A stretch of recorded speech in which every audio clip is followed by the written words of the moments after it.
It's a beautiful Sunday. I'm sitting here with Phyllis. So Phyllis, so tell me about you.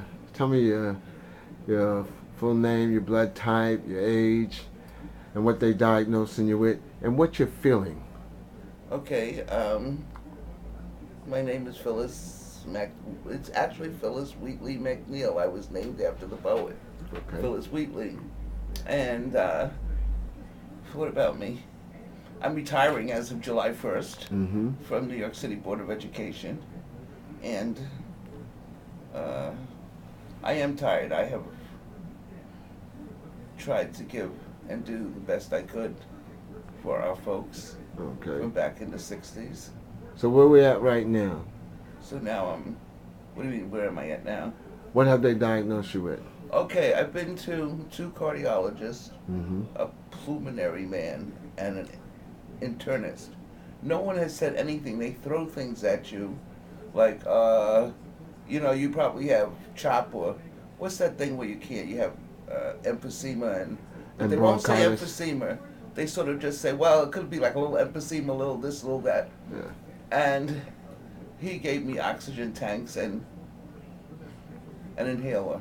Oh. And then I went to, well, first I went to no less an African cardiologist, and he was so blooming nasty. And I have good health insurance. It has an extended benefit, and their eyes kind of glisten when they see it. Like, yeah, I can do 40, 100 tests on this.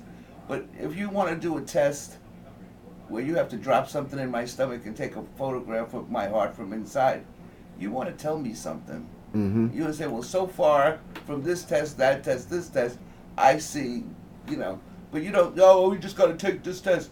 Well, what do you see? Well, I'll tell you when I'm finished. Well, what do Mm. please. And they still didn't Now, tell wait a you minute, and nothing. you left a bruise on the outside of my body? You think I'm going to let you drop something in my Oh stomach? wow, You're wow, wow, crazy. wow. And so then I went to the internist. Mm-hmm. And he's just a little crazy. He's nice. And everything you say, my fingernails hanging off, he writes 2 prescriptions for that. If you say I'm coughing, he writes 3 or 4. I walked out of there with 14, I think, prescriptions, and I was so sick I filled them all. Well, even even Walgreens said, "Whoa, whoa, wait a Mm. minute. Some of these are copies that are doing the same thing, and we refuse to do this till we talk." It was like a Saturday till we talk directly to your people, your health carrier, and but when my brain was finally working again, I said, I have never taken medicine beyond. I started taking a leave recently when my back would hurt, or Mm-hmm.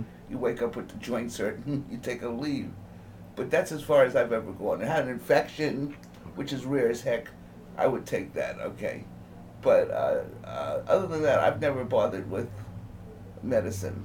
I hear you. And same thing for the children, as little as possible.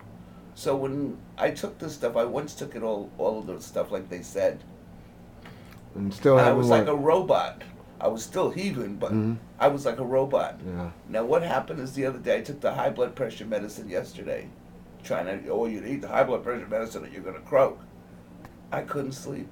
Whenever I take their medicine, I was up for 5 nights, and you call the doctor and say, I haven't slept for five. I've been a happy wide awake nut here. I can't just stay Yeah. up. Like my body can't sustain this.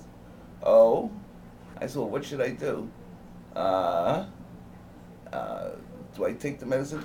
Well, you gotta think it through for yourself. Well, you want my comedy act? So, I was telling a friend from work about Mm-hmm. this. How I said to her, I'm no better than I was when you last saw me 6 weeks ago. And she told me about you. Mm-hmm. And she said, guess what? Get off the phone, call him. Call me back, let's see what's happening. Mm-hmm. So, that's how I got here. All right. So you're ready for change. Because Absolutely. those are the only people that step to me, gods and those to me who are really sick and tired of being sick and tired. Yes. All right. So